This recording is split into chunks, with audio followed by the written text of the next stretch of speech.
The world is made up of two kinds of people, men and women. Here is one of each, Fibber McGee and Molly.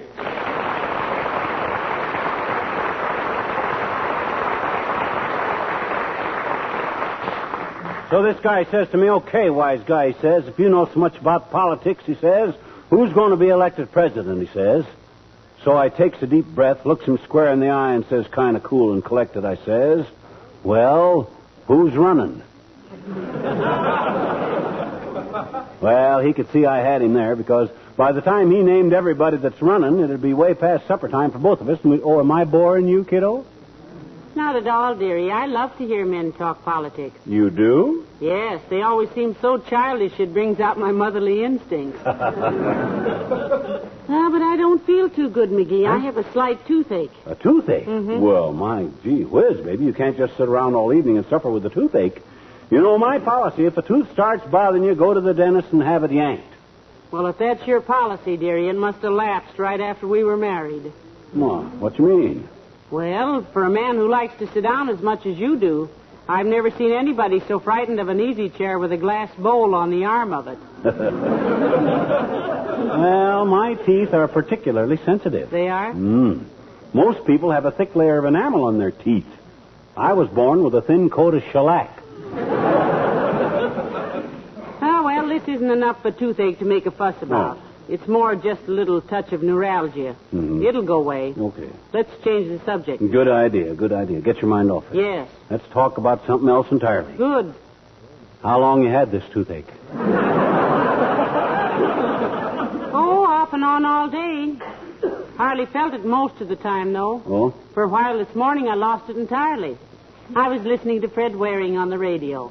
Isn't he wonderful? You said it. But my gosh, Snooky, we can't get Waring to play all day for you, you know. Well, the Johnson's Wax people did better than that. They got him to play all summer for them. Oh. Now, not a word to whoever this is about my toothache, McGee. I want to forget it. It's a deal. Come in. Oh, it's Mr. Wimple, McGee. Hello, Mr. Wimple. Hi, Wimp, old man. Hello, folks. Well, how's everything with you these days, Mr. Wimple? Oh, just fine, Mrs. McGee. Just keen, if I may use a slang expression. Do you know that Sweetie Face... Sweetie Face? You mean... My big old wife, yes. You know, Sweetie Face hasn't said a cross word to me for a solid week. Well, isn't that wonderful? Yes. She's been visiting her mother. Oh, I see. My goodness, I hope you two haven't quarreled. Oh, no. I've heard of fellows whose wives get mad at them and go home to their mothers and stay there. And I guess I just don't know how to work it. Oh, you know you'd miss her if she really left, Wimp. Can't you ever be serious, Mr. McGee? Mr. Wimple, what are your plans for the summer? Oh, we have the summer all mapped out. We've got enough money saved so that one of us can go to Honolulu and the other can stay here and go to the movies twice a week. I'll bet Sweetie Face takes the trip to Honolulu. Well, I must say she's very fair about things like that, Mr. McGee. We draw straws for it. Oh, which straw gets the trip to Honolulu, the long one or the short one? Whichever one Sweetie Face draws. Well, personally, I'm glad to see summer coming, Wimp. I like summer, too. Picnics and long walks and wondering who has your umbrella. I like summer, too. Did you ever hear my poem about summertime? I call it, It Was Not My Fault. How's it go, Wimp? It was not my fault. When I was young and my heart was gay, I had a girl whose name was May. She loved to picnic on the grass amidst the trash and broken glass, with hard-boiled eggs on which to choke and ants and thorns and poison oak. One day May sat upon a bee and leaped up screaming names at me. So my summer finished there that day, right at the very end of May.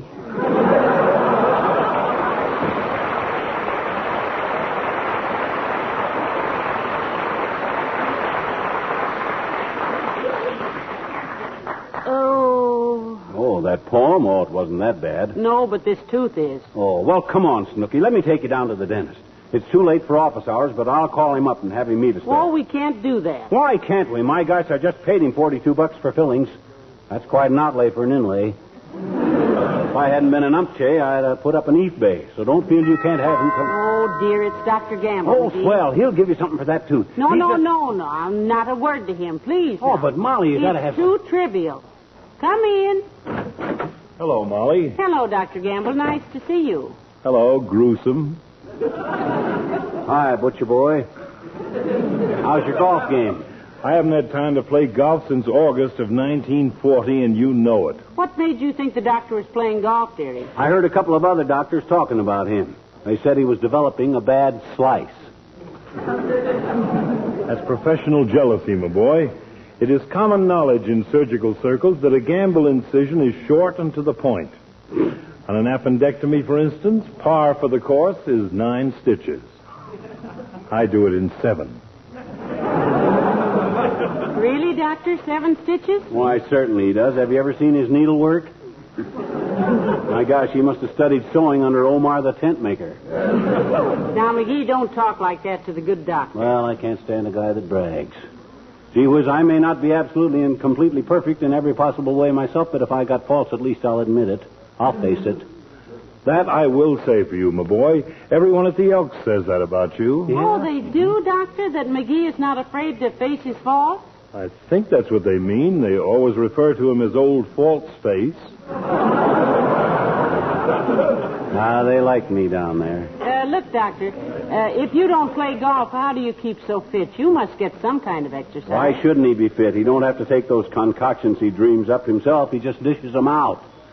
Ignoring the feeble jibe from little Big Mouth here, Molly, I usually manage to get out and play some softball on Saturday afternoons. Is that so? Yes, in fact, I'd agreed to catch for the Morticians team this week, but I had to cancel it on account of the newspapers. Yeah? What have the papers got to do with it? They ran a picture of me yesterday with a caption that said, "Local doctor agrees to play ball with the Undertakers."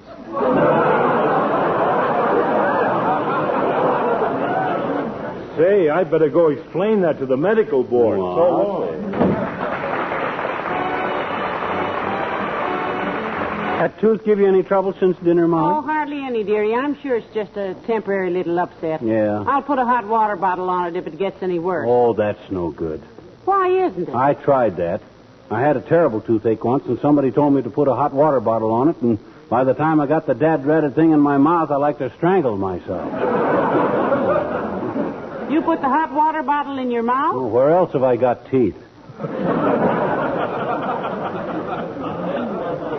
I had to empty the water out of it to get it in my mouth, and then when I tried to fill it up again, I swelled up so much. Look.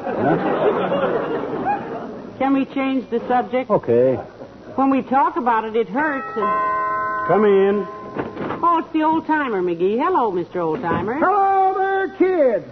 Hi, old-timer. Hey, before you say anything, let's not talk about teeth, huh? Molly's got a toothache. We want to keep off the subject. That's absolutely right, Johnny. Let her forget it. Yeah.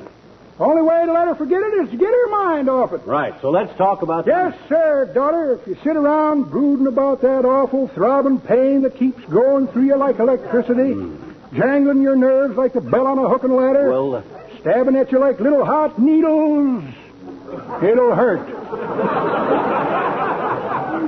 Well, thank you. I remember when I was a kid, kids. We didn't have no dentist in them days, kids. No, sir. Papa used to take care of us kids' toothaches himself. your father? Yep, had a very simple system, Papa did. Yeah? Whenever we'd get a toothache, he'd just tie a string to the tooth, tie the other end to a brick. Got my upper plate stuck there, Johnny. Tie the other end to a brick, I reiterate, and heave the brick out the window. Oh, I see. I remember the last tooth he pulled for me that way. The mayor sued him for $50,000. The mayor? My gosh, what business was it of his? Well, it was this way, Johnny. Papa tied the string to my tooth, see? Yeah. Sat me down in the living room, tied a brick to the string, took it upstairs, and flung it out the second-story window. Why, heavenly days, what happened? Well, the string yanked me halfway up the hall steps, jammed me into the turn at the landing, and broke. Wow. Brick hit the mayor, who happened to be passing, and knocked him into the gutter cold. two ladies from the Temperance Club see him laying there in the gutter and call the police. Cops chucked the mayor into the pokey, and the ladies got up a petition to throw him out of the city hall, and when he come to and got his wind back, he sued Papa. Papa got his wind back first, was over the border into Mexico, where he lived happily ever after, con mucho gusto. Adios, Amogi.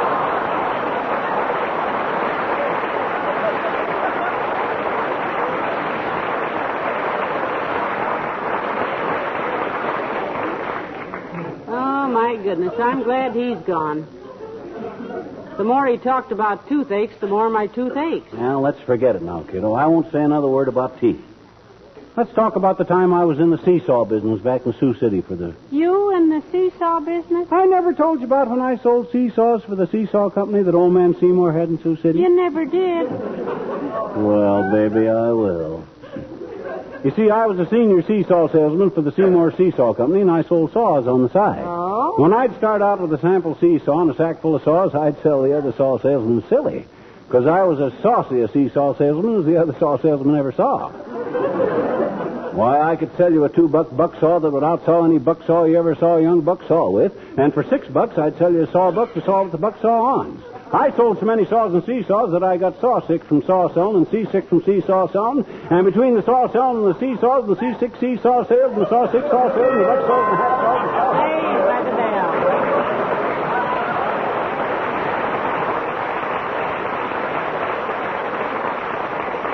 Come in. Hello, folks. Hello, Mr. Wilcox. Come in. Hi, Junior. Say, awfully sorry I'm late, kids, but I just came from a sales meeting. Well, now, you didn't have to rush over here all out of breath, Junior. We'd have made out some way, even if you didn't show up at all. No, I didn't want to disappoint you, pal. Disappoint us, he says. Gee, that was a great meeting we had tonight, What? kids. You see, our district manager always gives a short talk on some current event, some topic in the news. And tonight he really picked a subject. Yeah, what did he talk on, Junior? Politics, European affairs, or the love life of the anchovy? No, he selected as his subject Johnson's self-polishing glow coat. Oh, McGee, you sucker. Will you ever learn to keep your He business? started out by saying what pride most housewives take in the appearance of their kitchens, and how when they see their kitchen linoleum all covered with dirt and mud, makes any good housekeeper just grit her teeth. Grit her teeth. Oh. Then he went on to say how tracked in dirt and dampness and spilled things can be a perfect pain in the neck. Oh.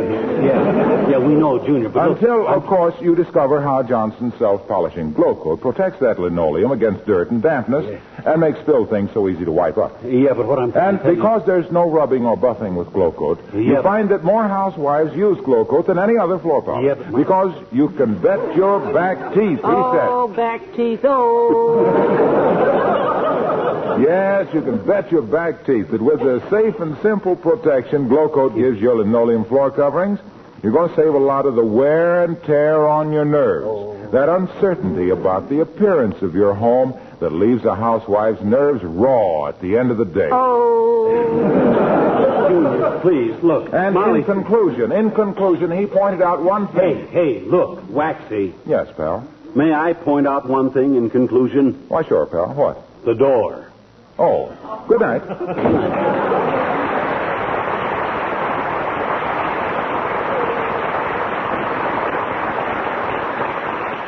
Rabbit, you know, as much as I like that kid, sometimes he gets on my nerves a little.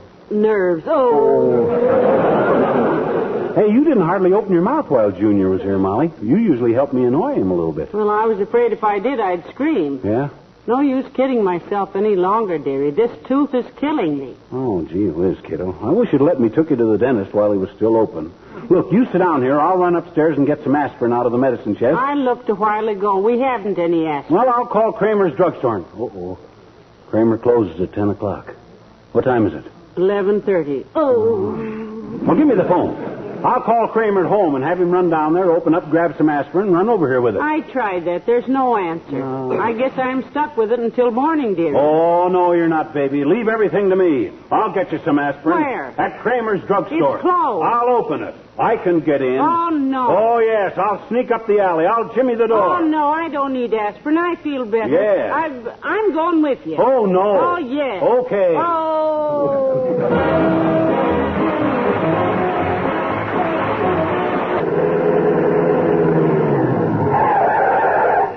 get them brakes fixed.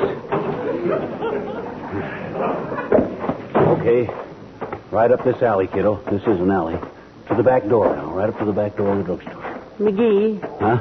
I don't feel quite right about breaking into Mr. Kramer's drugstore. I was always taught that burglary was rude. Oh, my gosh. We tried to get Kramer on the phone, didn't we? Why don't he stick to business? Business? My goodness, it's after 12:30 midnight. Well, is that our fault? Let's be logical about this thing. Oh, here we are. Here we are. Hadn't we ought to case the joint before we stick a shiv in the watchman and swag the hijack? Huh? Or hijack the heist? No. Or, Take it easy now. Take it easy, baby. First thing I got to do is disconnect the burglar alarm. If that thing ever starts clanging, we'll be up to our clavicles and harness bulls. How does it happen you know so much about disconnecting burglar alarms? I sat right there on the top of that very trash can and watched the guy install it. I told him at the time that any thief that couldn't get past that alarm with a bobby pin and a burnt match wasn't worth his... There we are. Burglar alarm is off. Look on that nail to your left there, kiddo. Under the windowsill. That's it. That's where Kramer keeps his extra key. Here you are. Yeah. With the key so handy and the alarm so easy to shut off, I don't know why Mr. Kramer even bothers to close the door, much less lock it. Well, if he didn't, the place would be full of flies in the morning. There we are. Okay, Snooky. After you. Go on in. Mr. Kramer must have been expecting somebody to break in. He left the light on. Yeah, now let me see. Where does he keep the aspirin tablets? Make yourself an ice cream soda, kiddo, while I kind of snoop around a little bit. Ice cream on this, too? Yeah. McGee, how can you even suggest such a thing? Let's see here in this drawer. Razor blades, toothbrushes, soda mints, inner tubes, wearing blenders, glow coat, bicycle clips. Oh, heavenly days, what's that? The burglar alarm. Come on, let's beat it. I thought you shut it off. I did. I told you that guy didn't know how to install a burglar alarm. Won't even stay turned off. Hey, we better scram. I ain't even found the aspirin yet, Mom. Never mind the aspirin. Let's take a powder. McGee, I hear a siren. Oh, so do I. It's the police, McGee. It's the police. Let's get out.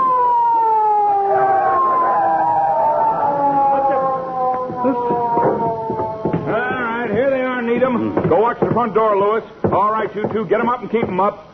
Frisk them, Brorby. You lay a hand on me, you big lugan, and I'll take off me slipper and hammer your pointed little head full of French heel prints. Give me back my pocketbook. Yeah, now look here, Buster. All three of you guys. I can explain this. A guy that's a friend of mine owns this drugstore, see? Oh, sure. And your wife had a toothache, and you just busted in to get a couple of aspirin tablets. Exactly. How on earth did you guess that, officer? Oh, brother, how corny can they get? All right, bring them along, Brorby. Hey, cut that out. Wait a minute. You can't Don't you do this push to me like that. You can't take me to any place. You can't take me to jail.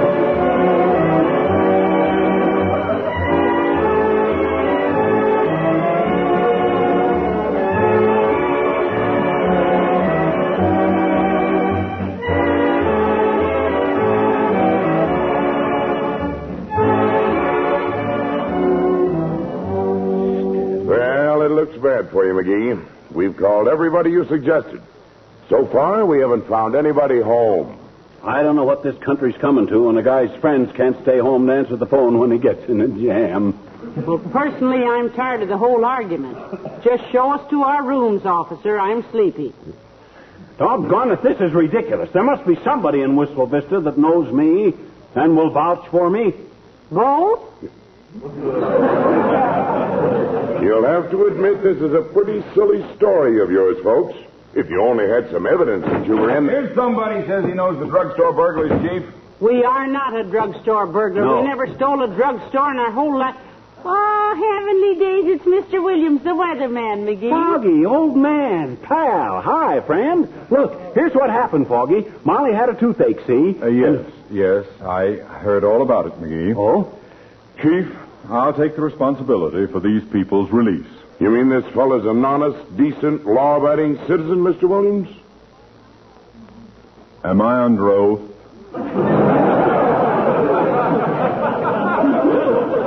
No.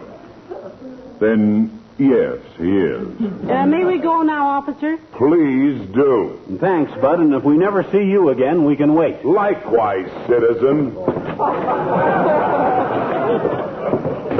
Oh, my, you'll never know how we appreciate this, Mr. Williams. Things ever happen. My goodness, McGee had them call Dr. Gamble, Mr. Kramer, Mr. Wilcox, and everybody. It's quite all right, Mrs. McGee. I had just got to bed, although I was not yet asleep. I'd been studying quite late. Studying? Yes. Yes, I'm doing some research on the basic causes of typhoons, hurricanes, and tornadoes. And I think I've found the answer. Heavenly days, Mr. Williams. That's marvelous. You'll be famous. You mean you've discovered the causes for tornadoes, typhoons, and hurricanes? I think so, yes. Oh? What is it? Wind.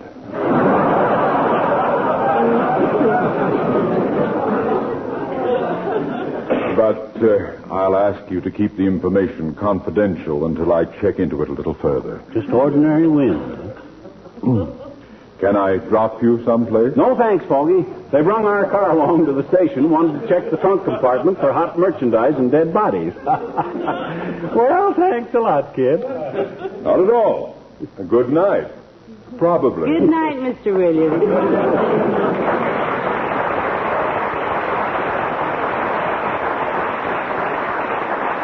Oh, thank goodness that's over. Yeah, well, here's the car. Get into it.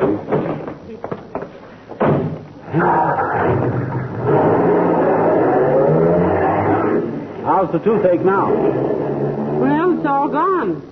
Lost in the excitement, I guess. I knew I could cure it one way or another. Well, you certainly... McGee, you turned the wrong way. No, I didn't. Kramer's drugstore is on Oak Street at 14th. But why Kramer's drugstore? My toothache is gone. I don't need any aspirin. Well, I do. I got a headache. Keep an eye out for the cops, kiddo. I want to... Well, dearie, I'm glad they had a policeman posted at the back door of the drugstore when you went back. Me too. It took both of us to figure out how to shut off that burglar alarm. Both of you? Yeah. You mean the policeman helped you get back in there? Sure. But why? He had an earache. Wanted me to get him a couple aspirin tablets. Have one? Yes, thank you. A pleasure. Take two. They're small. Good night. Good night, all.